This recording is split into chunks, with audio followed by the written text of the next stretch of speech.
Vous êtes prêts à poser des questions?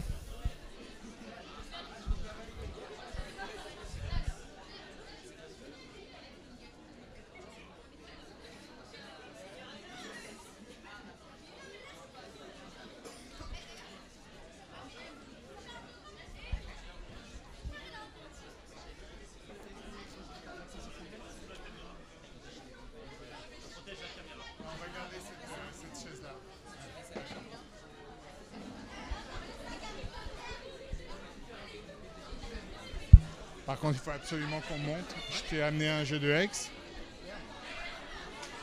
Et on va te filmer comme ça, avec les mains au-dessus. Tu veux descendre le petit un peu ou pas? On verra de toute façon si ça vient.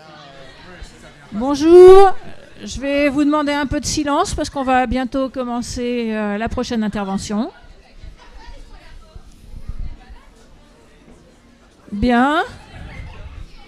Un peu de silence, s'il vous plaît, dans la salle. Je suis pas sûre que tout le monde m'ait entendu.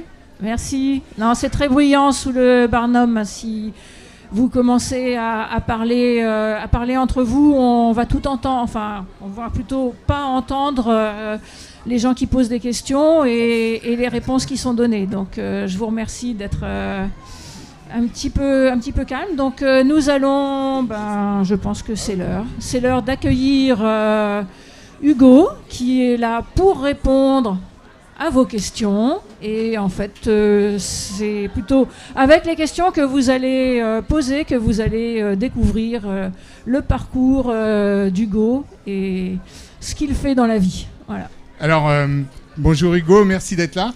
Bonjour. Je suis ravi Alors, d'être là. On t'a déjà vu intervenir il y a quelques minutes. On m'a dit que ton métier, c'est mathématicien. Est-ce que quelqu'un ici sait ce que veut dire comme métier être mathématicien? C'est quelqu'un qui travaille sur les maths. Alors, il travaille sur les maths. Est-ce que toi, tu travailles sur les maths? Jamais? Tu travailles jamais sur les maths? Si, en classe. Alors, du coup, tu es mathématicien? Non? Pourquoi? Mineur. Pardon?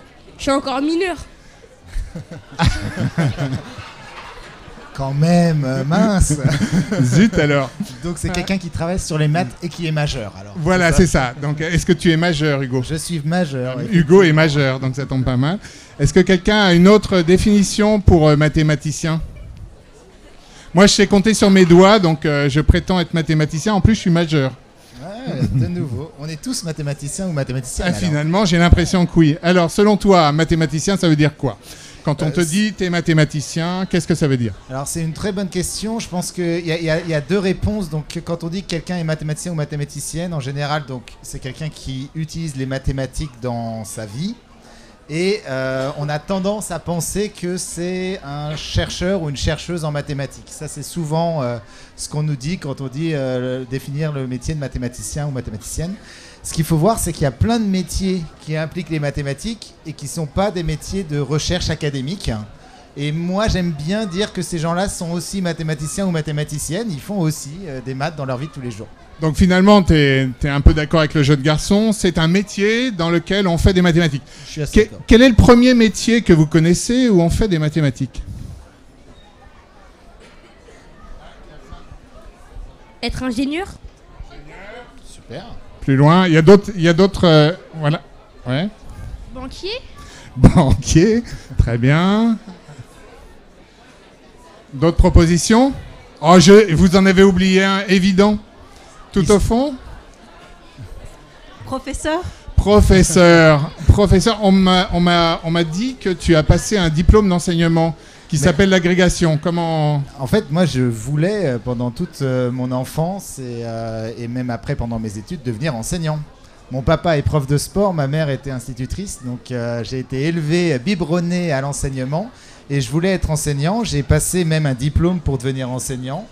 Et c'est au moment où je me suis rendu compte que le métier de chercheur ou chercheuse, en fait, impliquait de l'enseignement, que je me suis dit, si je peux faire les deux pour le prix d'un, j'y vais. Mais alors du coup, tu as un peu appris les mathématiques à l'université pour devenir enseignant. C'est-à-dire qu'on ne décide pas de devenir enseignant comme ça. On va se former, on va apprendre des choses. Est-ce que quelqu'un a idée ici du parcours que l'on doit faire pour devenir enseignant ou banquier et mathématicien ou ingénieur utilisant des mathématiques? Je désire faire des mathématiques. Pour enseignant, il faut passer le CAPES, je crois. Alors le CAPES ou l'agrégation. Voilà, il y a sont deux, deux il y a deux diplômes, diplômes, effectivement, ouais. Deux voilà. concours. Donc ça se passe où selon vous ce genre de formation? Donc on suit une formation, on passe un diplôme. Où est-ce que ça se passe? Chez nous? T'as fait ça chez toi tout seul? Non. Non. Ouais? Ça se passe à l'université? Ça se passe à l'université. Donc c'est des concours dont on parle, mais en plus des concours, on parle de formation. Quelle est ta formation, Hugo? Alors moi j'ai fait un bachelor, donc 3 ans de mathématiques à l'université, puis après j'ai fait un master, donc les 2 ans d'après, de nouveau en mathématiques. Voilà. Donc le master, c'est un petit peu obligatoire maintenant pour passer l'agrégation. C'est totalement obligatoire d'ailleurs. Donc c'est voilà. Donc pour un métier direct d'enseignant de mathématiques, c'est bac plus 5. 5. Plus après une année de formation, je crois. Alors là, maintenant, je suis pas spécialiste, mais... comme on a dit, les mathématiques, on en fait à tous les niveaux intermédiaires. Donc, qu'est-ce que tu aurais voulu faire si tu n'avais pas fait enseignant ou chercheur? Moi, à votre âge, en fait, je voulais faire handballeur professionnel. Ok. Voilà. Alors, quand je me vois aujourd'hui, je me dis que j'ai bien fait de ne pas faire handballeur professionnel. Donc, en fait, je me suis décidé très très tard pour devenir mathématicien. J'ai commencé à vouloir faire maths quand j'étais en première. Donc, oui, effectivement. Maintenant, ça serait même très très tard. oui, c'était très très tard. Je me suis complètement planté à mon premier examen. J'ai fait avant-dernier de ma classe et c'est bien. ça m'a titillé un petit peu. Mais Donc, c'est mieux que dernier en fait. Donc, ah, il y avait toujours 2 personnes derrière moi, effectivement. alors moi aussi, je suis un signe d'espoir pour les cancres. Hein, donc, ouais. Vous êtes bien Je placé. l'aurais pas mieux dit. Je suis un signe d'espoir pour les cancres, voilà. Ok. Donc, on va avoir dans le salon, et vous allez pouvoir voir dans tous les stands, des gens dont le métier, c'est d'utiliser des mathématiques. Donc, vous allez côtoyer des gens qui le font à différents niveaux. Et c'est un fait que c'est important de retenir qu'il n'y a pas que des chercheurs ou que des enseignants. On peut faire des mathématiques à tous les niveaux.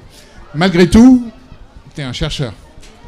Qu'est-ce qui t'est arrivé après? C'est-à-dire, pourquoi as-tu finalement... T'es-tu détourné de ta carrière d'enseignant, celle que tu voulais en rentrant? Je pense que c'est justement dû à ce petit événement traumatique en première, parce que ce qui s'est passé, c'est que je me suis rendu compte qu'il y avait plein de choses que je comprenais pas en fait. Je pensais être bon en maths, donc je me basais sur ce que je savais faire et je me focalisais pas trop sur ce que je savais pas faire. Arrive cet événement, donc ce contrôle, je fais avant-dernier, je me rends compte que du coup clairement il y a des choses que je comprends pas en mathématiques et je me suis dit il faut que je change ma façon de travailler.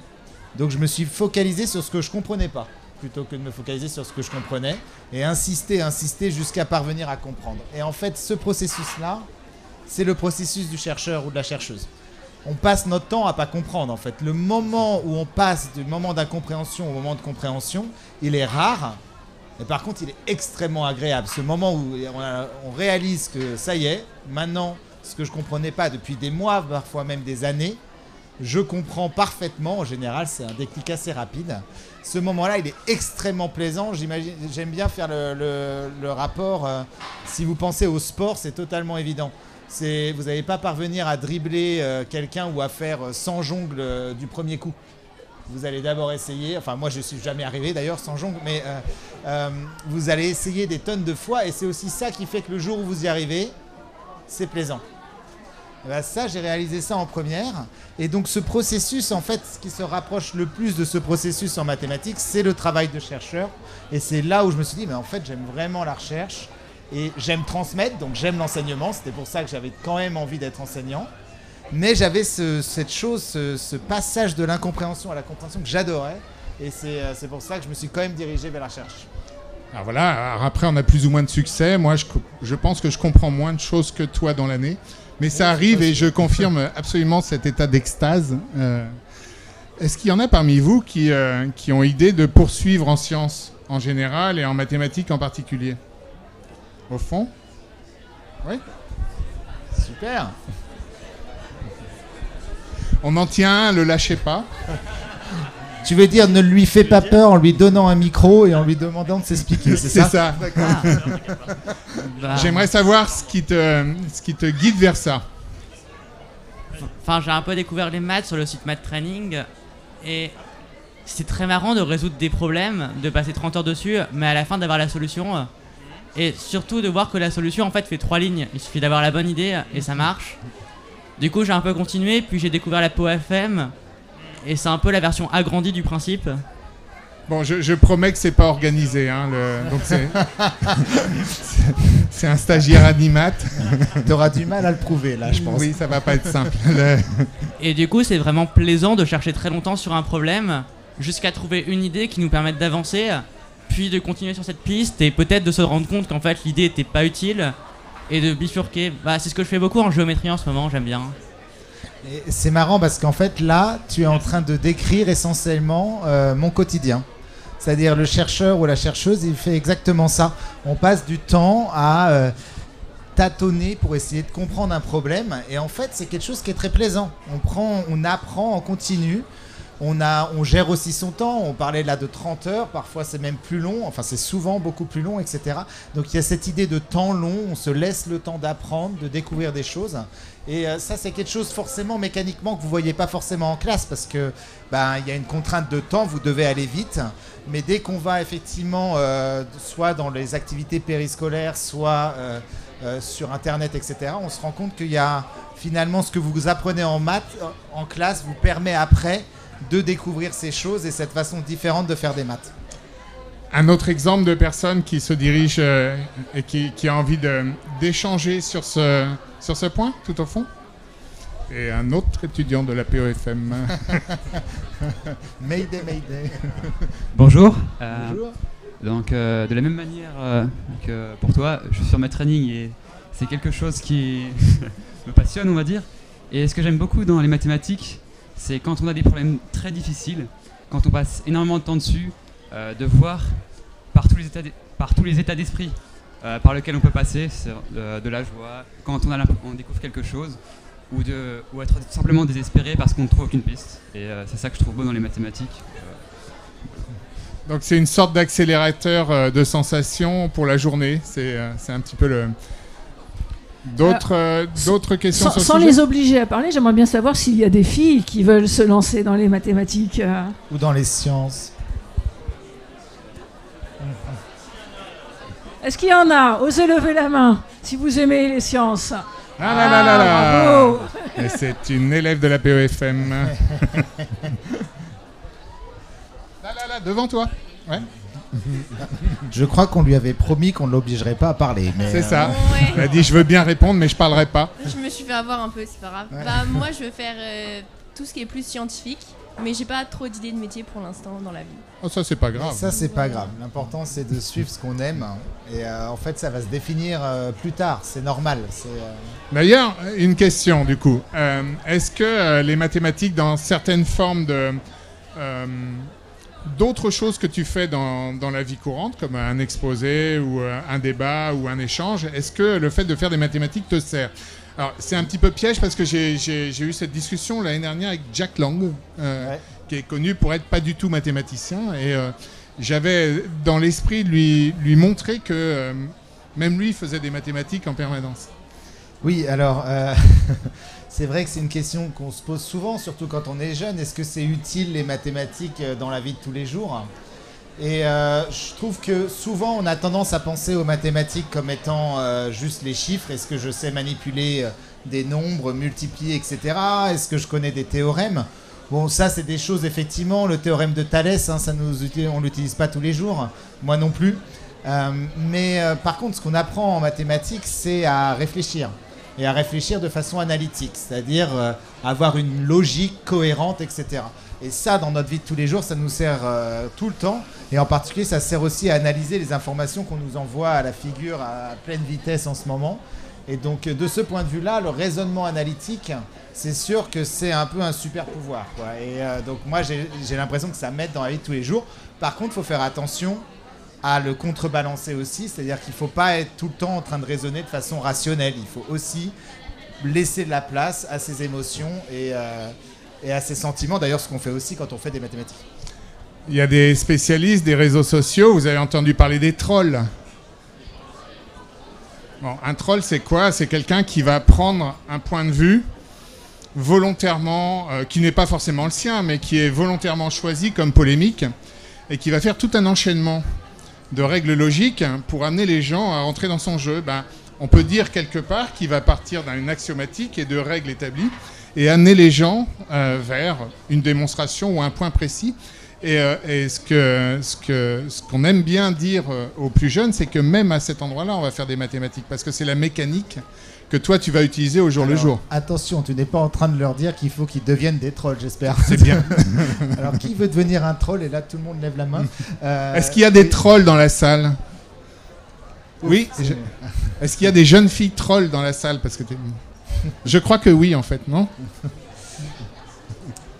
Non, mais plus généralement, je pense que les mathématiques citoyennes, entre guillemets, c'est-à-dire ces mathématiques de la vie de tous les jours, c'est surtout notre façon de raisonner, notre façon aussi de comprendre les ordres de grandeur, et tout ça. C'est que quand on nous parle de probabilité, de sondage, de choses comme ça, là, en fait, moi, en tant que mathématicien, j'ai un avantage. Je comprends ce que c'est. Quand on me dit il y a une chance sur 1 million d'avoir tel ou tel effet secondaire, forcément, dans mon métier, j'ai été entraîné à comprendre ce que c'est. Et ça, c'est quelque chose, je trouve, qu'on ne fait pas assez pour aider les citoyens et citoyennes à comprendre finalement le monde qui nous entoure. On parle de physique, on parle d'histoire, on parle de philosophie. Les mathématiques participent aussi à cette compréhension du monde, au-delà de juste tel théorème ou tel raisonnement. Alors moi, j'aime bien l'aspect où il y a plusieurs visions du monde, justement, dont certaines qui sont complètement opaques. Si on prend l'exemple de la géométrie, la géométrie euclidienne avec les droites parallèles qui ne se coupent pas, mais on va après passer dans des choses sphériques où finalement les droites vont se couper, mais quelque part où on peut bien le définir. À quoi ça sert toute cette abstraction en permanence dans les mathématiques, et pourquoi quelque part on va compliquer les choses où on a l'impression de les compliquer? Alors ça, c'est une question, je pense, les mathématiciens ou mathématiciennes vous répondraient différemment selon les personnes. Moi, je crois fondamentalement que l'abstraction des mathématiciens vient essentiellement d'essayer de répondre de façon cohérente à des questions hyper concrètes, en fait. Moi, je le vois dans ma vie de tous les jours, j'ai une intuition très visuelle. Quand j'essaye de résoudre quelque chose, j'essaye de visualiser ce qui se passe. Et à partir de ces images qui peuvent être parfois incohérentes à première vue, j'essaye de créer des liens entre ces images, et en fait, ces liens vont appeler une certaine forme d'abstraction. Et c'est quand on fait ça que l'abstraction émerge de façon naturelle, en fait. Donc j'aime pas trop dire quelque chose est abstrait, parce que pour moi, ça vient vraiment de quelque chose de très concret. C'est juste que je vais développer des objets qui, après, si je vous envoie ça à la figure, vous allez penser que c'est abstrait parce que vous n'avez pas tout le processus qui a amené à ces choses-là. Mais c'est normal qu'il ne marche pas. Parce que... Pourquoi? Voilà. Mais non, que rien ne fonctionne, c'est ça? Non, si, on a été piraté par des trolls, mais tu les as énervés en même temps, tu leur as dit... Bon, alors du coup, on va revenir un petit peu à ton parcours. Donc, si je comprends bien, tu es venu... tu as pris goût, finalement, à peu près au même moment que les gens de la salle. Et au même endroit, d'ailleurs. Et en plus, au même endroit. Je vois des élèves de LLG, de Louis le Grand, qui... Voilà. Essaye de prouver que je suis quand même inquiet de voir autant de personnes de Louis le Grand et finalement très peu intéressées par les mathématiques. Tu crois que c'est crédible? Ils le savent pas encore. Ah, en fait. Ça doit être ça. Tu vas voir. À la fin du salon, ils seront tous passionnés de mathématiques. Donc du coup, tu as opté pour des études scientifiques. Oui. Tu es rentré à la fac? Non, classe prépa? Alors, j'ai fait classe prépa à Louis le Grand, d'ailleurs. D'accord. Et après, je suis rentré à l'école normale supérieure. Super. Donc tu suis ton cursus. Voilà. Tu passes la grègue. Ouais. Et puis là, tu te dis, qu'est-ce qui s'est passé? Pourquoi tu n'es pas en train d'enseigner là devant des élèves quelque part? Parce que justement, à la grègue, c'est mieux passé que ce que je pensais. D'accord. J'ai pas fait avant-dernier. Et en fait, les profs ont dit, non, mais là, il faut quand même que tu ailles faire un stage de recherche. Ce serait dommage de ne pas essayer au moins. Ce qui est vrai, il faut être ouvert un peu à toutes les possibilités. Quand tu disais que tu ne savais pas encore où aller, moi à ce moment-là, j'étais un peu paumé. Donc quelqu'un m'a dit, essaye un stage de recherche, ça dure 9 mois, c'est à Vancouver. Je parlais pas un mot d'anglais, donc ça a été un petit peu sportif, mais Et donc, je me suis retrouvé à Vancouver avec, en gros, que 2 choses à faire. Essayer de survivre sans parler anglais et faire des maths. Et j'ai adoré, en fait, ce processus où, justement, il y avait le temps. On m'a donné 2 problèmes au début de l'année, avec, je pense, aucun espoir que je résolve ne serait-ce qu'un des 2 problèmes. Et j'ai organisé mon temps en allant à la bibliothèque, en allant faire des grandes randonnées dans les alentours pour me laisser le temps de réfléchir, etc. Et au bout d'un an, j'ai résolu ces 2 problèmes.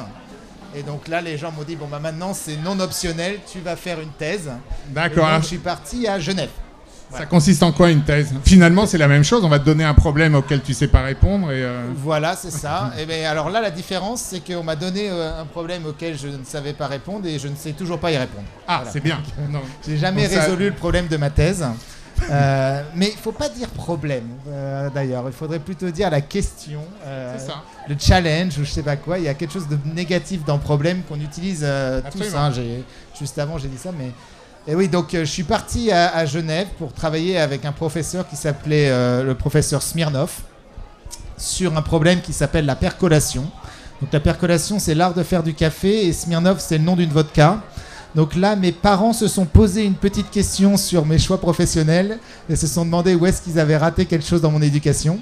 Mais voilà, je suis arrivé à Genève, donc 3 ans, la thèse. Si vous voulez, la thèse, c'est un peu une initiation à votre métier futur, dans le sens que vous vous retrouvez à faire le métier de mathématicien ou mathématicienne, et vous le faites en tant qu'étudiant plus qu'en tant que professionnel, mais c'est la même chose. Est-ce que vous auriez des questions sur le parcours qui amène justement jusqu'à la thèse? Allez-y, posez des questions. Lui, il est majeur, il n'a plus le droit de poser de questions. Vous avez le droit. Voilà, parce que on a laissé beaucoup parler Hugo, mais il faudrait qu'on vous entende aussi un petit peu. Allez-y, je suis sûr qu'il y en a plein qui ont des questions. La première question est la plus dure. Après, vous avez. Après ça part tout seul. Allez, là. Alors là-bas.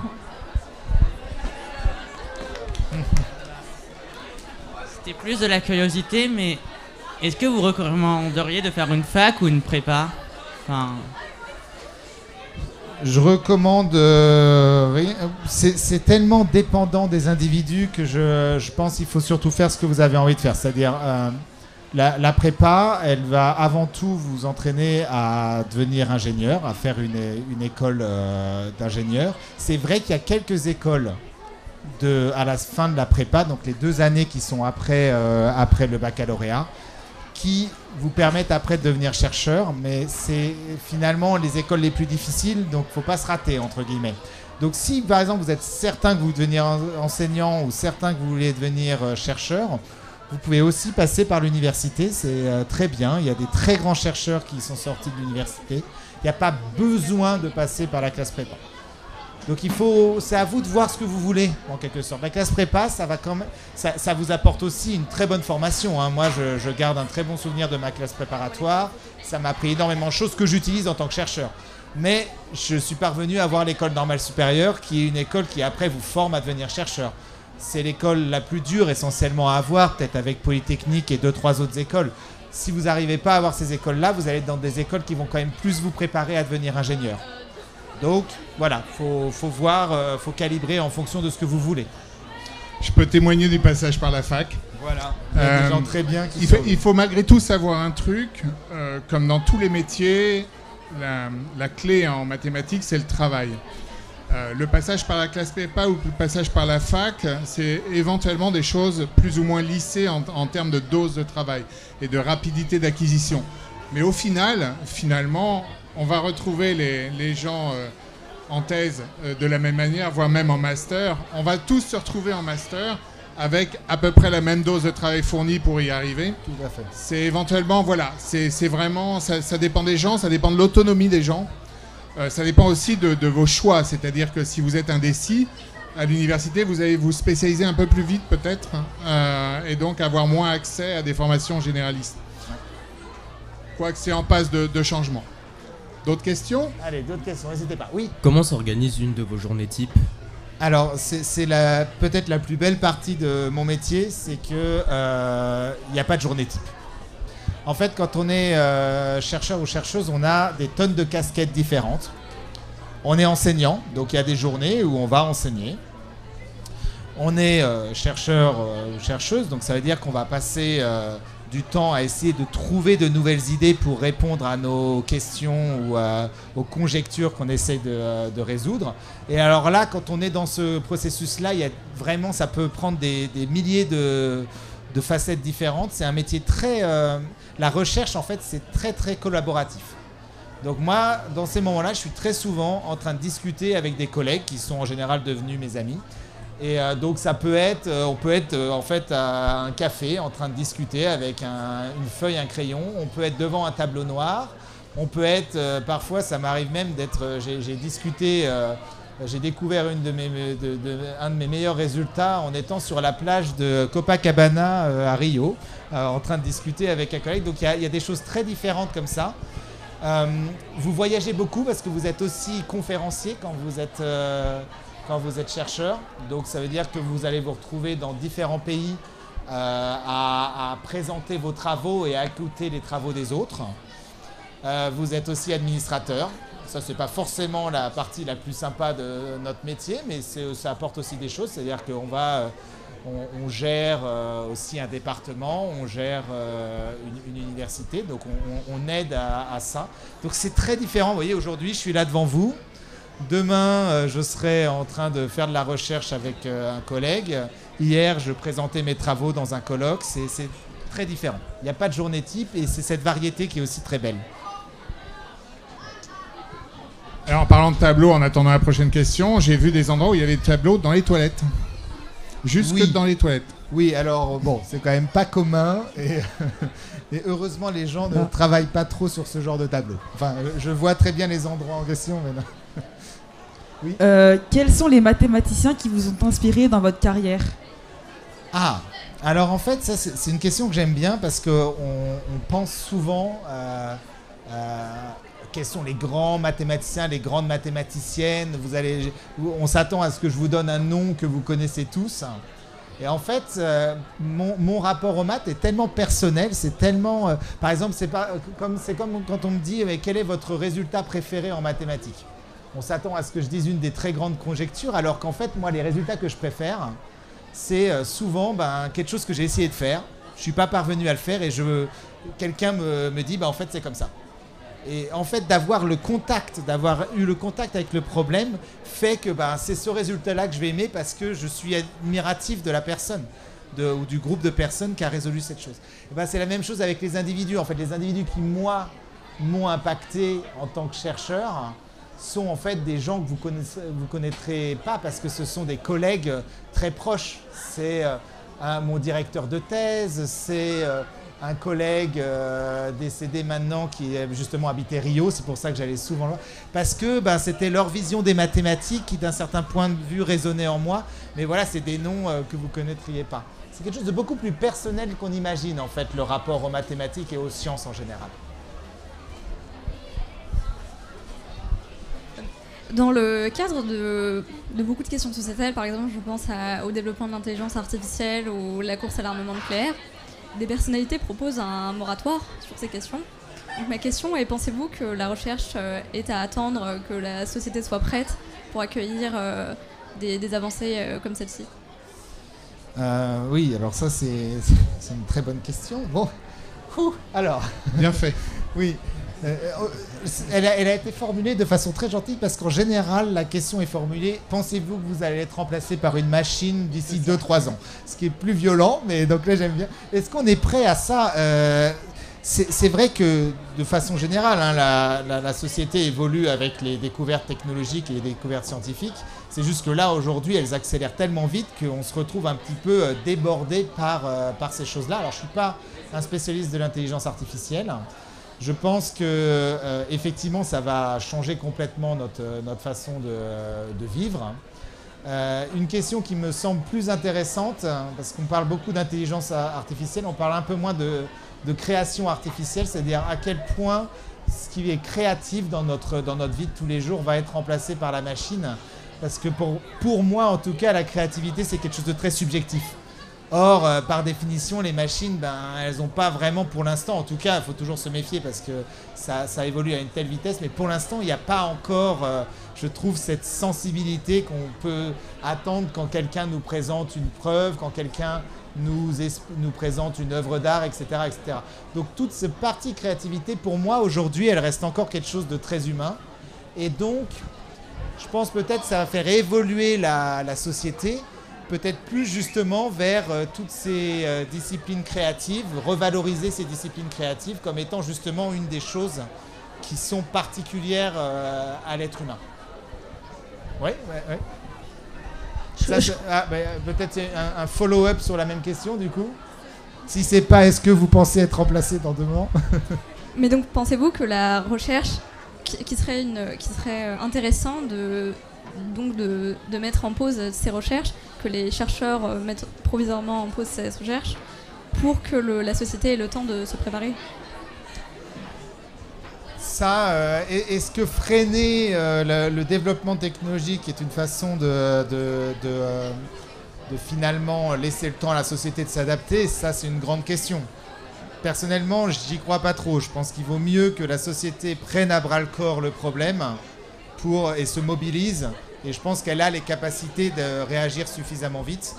Maintenant, ce qui est vrai dans le cas de l'intelligence artificielle et qui est une vraie question, là, pour peu de politique et non pas une question d'éthique, c'est comment on se débrouille pour que des sociétés, en particulier privées, ne s'accaparent pas, le savoir qui est nécessaire pour faire cette recherche. Typiquement, par exemple, pour l'intelligence artificielle, il y a cette question d'avoir suffisamment de données pour pouvoir parvenir à faire, par exemple, apprendre des algorithmes. Ces données, il faut qu'elles soient aussi à disposition du chercheur ou de la chercheuse qui travaille pour des institutions publiques. Et aujourd'hui, il y a une vraie question de qui possède ces données, et en particulier, est-ce que c'est éthique que ce soit Google, que ce soit Facebook, que ce soit ce genre d'institution qui ait ces données. Donc là, il y a une vraie question, mais c'est vraiment une question même de décision politique. Peut-être que la future créativité consistera à savoir interroger correctement ces fameuses bases de données et les exploiter tranquillement. Je pense qu'on s'oriente peut-être vers ce genre de choses. Oui, alors l'intelligence artificielle sera de toute façon un soutien à la recherche. Ça, c'est maintenant complètement clair et ça l'est même déjà aujourd'hui en informatique, par exemple. ChatGPT sert à faire des lignes de code simples, toutes les parties simples des algorithmes. Maintenant, en fait, tous les chercheurs en informatique qui me parlent me disent maintenant on utilise ça tous les jours pour accélérer notre travail. Maintenant, c'est pas la partie créative. Donc la partie créative, elle va, à mon avis, rester humaine pendant beaucoup plus de temps parce qu'elle est basée sur ce que l'on trouve beau ou pas. Il y a une notion d'esthétisme. Et il y a aussi une notion, ce que j'explique toujours ça. Ma créativité en tant que chercheur ou chercheuse, c'est aussi, elle vient de mes faiblesses. Par exemple, je ne suis pas très bon en calcul. Qu'est-ce que je vais faire? Je vais passer mon temps à essayer de contourner les calculs. Mais en contournant ces calculs, c'est là que je vais trouver des idées qui permettent de court-circuiter justement ces choses. Et c'est ces nouvelles idées qui vont être les plus importantes en fait. Comment un ordinateur va implémenter ça? Lui, c'est une machine calculatoire parfaite, entre guillemets. Lui, s'il sait faire le calcul, il ne va jamais se poser la question comment je vais le contourner, il va juste le faire. Donc c'est en ça que l'humain, en tout cas pour quelques années, à mon avis, aura encore une utilité d'aiguiller justement, de faire tous ces processus, d'apporter presque de la faiblesse et de l'imperfection dans le processus de recherche. J'ai une nouvelle question par ici. Vous avez été comme mathématicien? J'ai été comme mathématicien. Alors, quand est-ce que je me suis appelé mathématicien pour la première fois? Ça dépend du coup de la définition, mais en tout cas, j'ai fait des mathématiques depuis que je suis tout petit, ça c'est sûr. On fait tous des mathématiques depuis qu'on est tout petit. Il y a ce très beau livre que je recommande, alors peut-être plus aux adultes et aux lycéens qu'aux collégiens, mais qui s'appelle Mathematica, c'est un livre de David Bessis. Et dans ce livre, il explique très bien comment finalement on est tous en train de faire des mathématiques en améliorant notre intuition perpétuellement. Et il fait une référence à un jeu dont vous avez peut-être des petits frères, des petites sœurs, hein, ou des enfants pour les plus âgés, pour les majeurs. C'est ce jeu où on met des formes comme des boules, des cubes dans des trous, des disques, des carrés, etc. Et en fait, d'un certain point de vue, l'enfant, donc c'est vraiment un bébé qui fait ça. On donne ça à des enfants d'1 an. D'ailleurs, quand on est parent, c'est très stressant comme jeu parce qu'en fait, on ne comprend pas pourquoi notre enfant n'y arrive pas. Hein. En général, il prend la boule, il essaye de le mettre dans le carré. Et, enfin, moi, ma fille, elle essaye de mettre dans le carré pendant des heures. Je suis là, mais il y a un disque juste à côté. Il y a un disque. Et elle ne comprend pas, bien sûr. Il faut cogner fort. Voilà, et exactement. Sa solution, c'est qu'elle cogne. Ce qui en dit long sur l'être humain. Et en fait, qu'est-ce qu'on fait quand on fait ce jeu-là? En fait, l'enfant, il est en train d'apprendre la notion de forme. Il est en train de faire des maths. Il est en train d'avoir un apprentissage mathématique hyper profond qui est d'appréhender la forme et de se rendre compte de ce que c'est qu'une boule. Une boule dans son jeu, une boule. Donc en fait, on fait des mathématiques depuis qu'on est tout petit. Donc quand est-ce que j'ai fait des mathématiques pour la première fois? J'en sais rien. Et quand est-ce que j'ai été mathématicien pour la première fois? J'en sais rien. Alors, on va revenir un peu donc à ta carrière. Donc, tu as été prof très très jeune. En gros, tu as été prof l'année où moi j'ai eu mon premier poste. Enfin, au même âge. Mais tu es très jeune aussi. C'est ça. Voilà. Il est gentil. Et puis il après, plus qu'il morde en même temps. Et puis après, tu as eu donc tu as continué à ne pas répondre à des questions que tu cherchais. Voilà, exactement. Jusqu'au jour où tu as commencé à être connu, accumuler des prix. Et la sensation, c'est quand on lit la biographie, on va parler de changement de la matière, alors que tu nous as dit que tu étais mathématicien. Est-ce que tu pourrais nous en dire un petit peu là-dessus? Oui, alors en fait, pendant toute ma jeunesse, j'ai été tiraillé. Là, quand j'ai décidé, je vous ai dit, je veux devenir mathématicien. Enfin, j'ai commencé à aimer les maths en première. En fait, j'aimais les maths, j'aimais les sciences, et j'étais tiraillé entre la physique et les maths pendant toute ma jeunesse et toutes mes études. Donc je ne savais pas si je voulais devenir physicien ou mathématicien. Et en fait, il se trouve que quand je suis entré à l'école normale supérieure, j'avais vraiment peur que ce soit trop dur, en fait. T'étais pas majeur? J'étais majeur.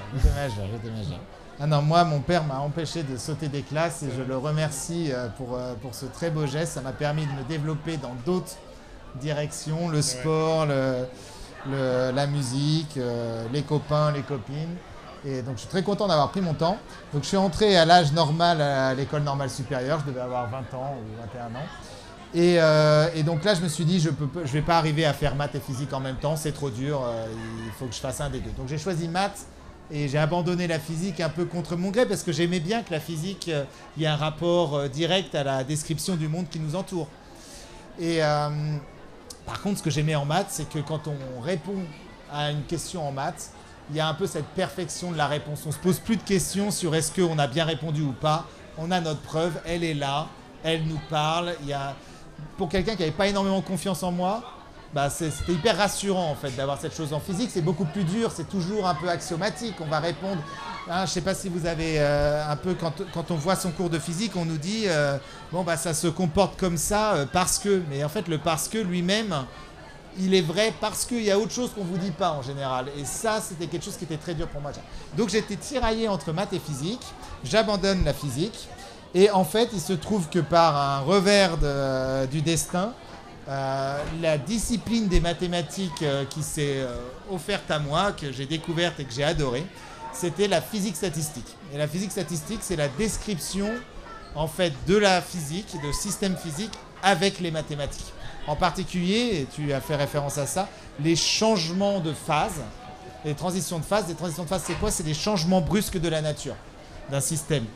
Vous en connaissez tous une, si vous prenez de l'eau et que vous la refroidissez, à 0 degré, ça devient de la glace. C'est les mêmes molécules d'eau, elles n'ont pas du tout, elles n'ont pas changé. Mais d'un certain point de vue, elles comprennent que, alors c'est pas qu'elles comprennent, je suis pas en train de dire que c'est animé, mais la physique fait que ces molécules d'eau, elles vont s'organiser comme un solide à moins 0,0001 degré, alors que c'est un liquide à plus 0,001 degré. Moi, en tant que mathématicien, j'ai envie de comprendre pourquoi c'est vrai qu'il y a un changement si brutal de la matière quand on change la température. Donc il y a plein de transitions de phase, ça c'est celle que vous connaissez, mais il y en a plein d'autres. Si vous chauffez un aimant à une certaine température, il perd son aimantation. C'est plus un aimant. Pourquoi ça arrive? Pourquoi la température a un impact sur les aimants? C'est le genre de choses que j'essaye de comprendre dans ma vie de tous les jours. Donc on a presque l'impression que c'est la physique, mais j'essaye de le comprendre à l'aide des outils mathématiques. Alors justement, ça t'a amené à avoir la médaille Fields l'année dernière. Est-ce que quelqu'un sait ce que c'est que la médaille Fields? C'est bien. À votre âge, ouais, vous n'allez pas me dire qu'il n'y a personne qui a entendu parler de la médaille Fields. Non. Ah, oula, ah d'accord. À la gauche. Là-bas. On va la faire courir un peu. Non, à droite. C'est sympa l'ambiance entre les organisateurs. C'est pas un peu l'équivalent du prix Nobel mais en mathématiques? Alors, c'est le prix le plus prestigieux effectivement en mathématiques. Je pense que ça, c'est peut-être la réponse la plus précise. C'est le prix le plus prestigieux. C'est un prix qui est très différent du prix Nobel dans son fonctionnement, pour plein de raisons. Le premier, c'est que pour les gens qui ont moins de 40 ans. Donc voilà, j'ai moins de 40 ans. Eh ouais. Non mais t'es quand même jeune, ne t'inquiète pas. Je m'attendais un peu à cette remarque désagréable à un moment. Donc voilà, il faut avoir moins de 40 ans. Donc ça, c'est un choix des mathématiciens de récompenser les mathématiciens et mathématiciennes qui sont encore jeunes. Choix qui est discutable, parce qu'on peut se poser la question du coup pourquoi on ne récompenserait pas des gens plus âgés.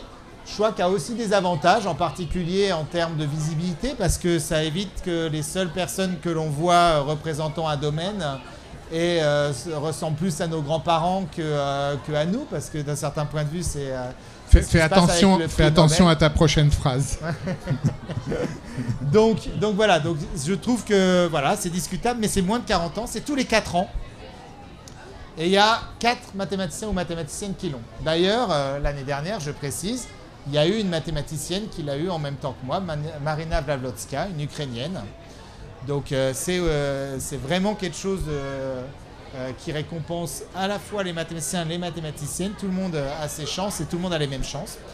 Et donc voilà, c'est le prix le plus prestigieux.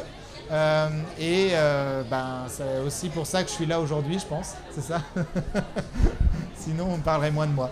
Il y a Martin Handler qui voudrait poser une question. Tu connais Martin Handler, puisque tu as été assis ici. Donc pour les gens qui ne connaissent pas, c'est le fondateur de l'association Animat que je préside désormais. Martin? Voilà, je pose la question parce que comme ça, vous serez tous les deux dans la catégorie jeune par rapport à moi. Hugo, donc toi, ta vocation de mathématicien ou de scientifique est arrivée assez tôt, même très tôt. Tu as eu une curiosité pour ça. Est-ce que tu connais parmi tes pairs des mathématiciens très actifs qui ont fait des tas de choses, des gens pour qui c'est venu tard, pour qui c'est... Moi, ça a été très tard. Enfin bon, tu disais que ça t'avait passionné tout petit. En première. Non, en première. Oui, mais est-ce qu'il y a des gens qui ont eu une vocation, je sais pas, à 22, 23 ans, 25 ans, 30 ans? Alors ça, probablement. C'est juste que, bien sûr, pour devenir mathématicien ou mathématicienne professionnelle, il faut faire des études en mathématiques. Donc c'est vrai que pour les gens qui ont la vocation trop tard, je pense que ça va plus devenir une passion qu'un métier. Et ça, je pense qu'il y a des gens qui découvrent, il n'y a pas d'âge pour découvrir un goût pour les mathématiques. Je suis sûr que si vous posez la question autour, là, aujourd'hui, vous allez voir qu'en fait, il y a des exposants qui se sont passionnés pour les mathématiques très tard parce qu'ils ont découvert telle ou telle chose. Donc, il n'y a pas d'âge pour se passionner pour les mathématiques. Bien entendu, comme tout métier, puisqu'il faut faire une formation et qu'elle est assez longue, il vaut mieux quand même avoir la passion, enfin le plaisir de faire des mathématiques, on va dire, avant de se lancer dans les études, donc avant 18 ans. De ce point de vue-là, j'ai été quand même assez tard. Faire à première, c'était relativement... Il y a quand même un exemple. Schützenberger, qui est un des grands noms de la combinatoire, était médecin. Il était médecin, il avait fait toutes ses études de médecine et puis il s'est intéressé à la statistique pour comprendre un peu d'épidémiologie et ensuite il est tombé sur son domaine dans lequel il est super connu, la combinatoire. Donc c'est venu vraiment dans son cadre bien plus tard. Je pense que c'est quand même plus l'exception qui confirme la règle, mais très bien, alors c'est même possible. Vous voyez, on peut se tromper. Voilà, je me suis trompé. Oui, je voudrais faire juste une remarque par rapport à ça, et on parlait aussi justement des mathématiques dans tout plein de métiers. Donc effectivement, on peut ne pas faire d'études de mathématiques et après faire beaucoup de mathématiques. Et typiquement, là, on cite l'exemple de ce monsieur dont vous dites c'est une exception probablement. Je note ceci étant que j'ai deux filles, une qui fait de la chimie, une qui fait de la biologie, qui n'étaient pas spécialement intéressées par les mathématiques, qui aujourd'hui font 80% de mathématiques et qui adorent ça. Donc effectivement, elles n'ont pas fait des études de mathématiques au sens propre du terme, mais par contre, sur le terrain et pour résoudre des problèmes concrets, elles se sont investies dans les mathématiques et elles aiment ça. C'est une autre façon de faire des mathématiques peut-être moins poussées. Non, pas forcément moins poussé d'ailleurs. Donc là, effectivement, les mathématiques au service d'autres disciplines, ça, c'est une réalité d'aujourd'hui. Et effectivement, on se rend compte qu'il y a de plus en plus de personnes dans d'autres sciences qui utilisent les mathématiques. En fait, de façon générale, je dirais qu'il y a une science qui a très clairement été impactée par les mathématiques très tôt, c'est la physique.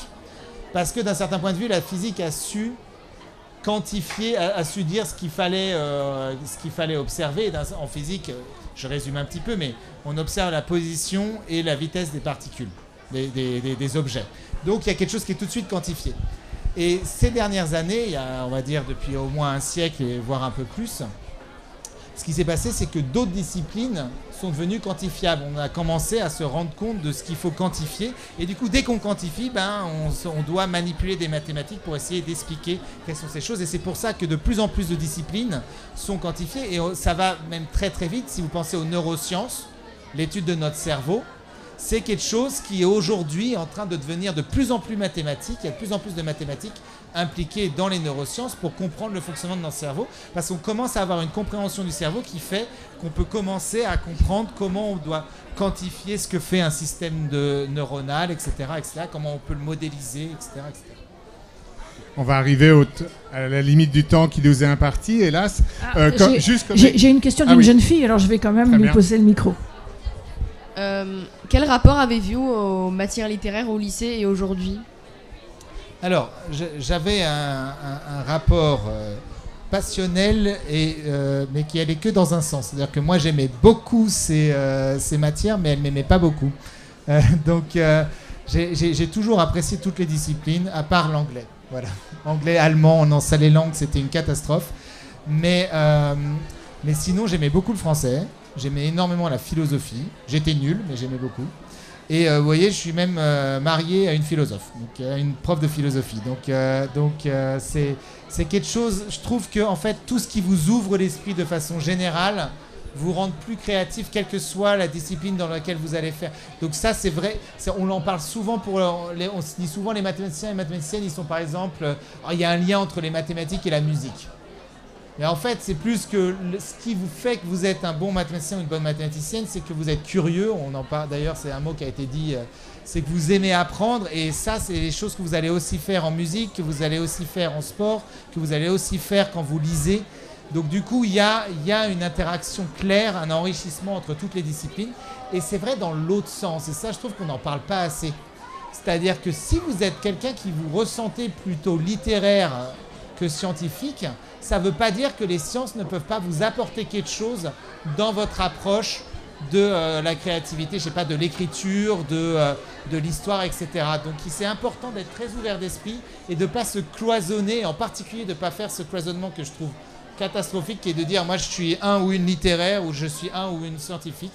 C'est quelque chose de complètement absurde, les deux choses se parlent et s'enrichissent mutuellement.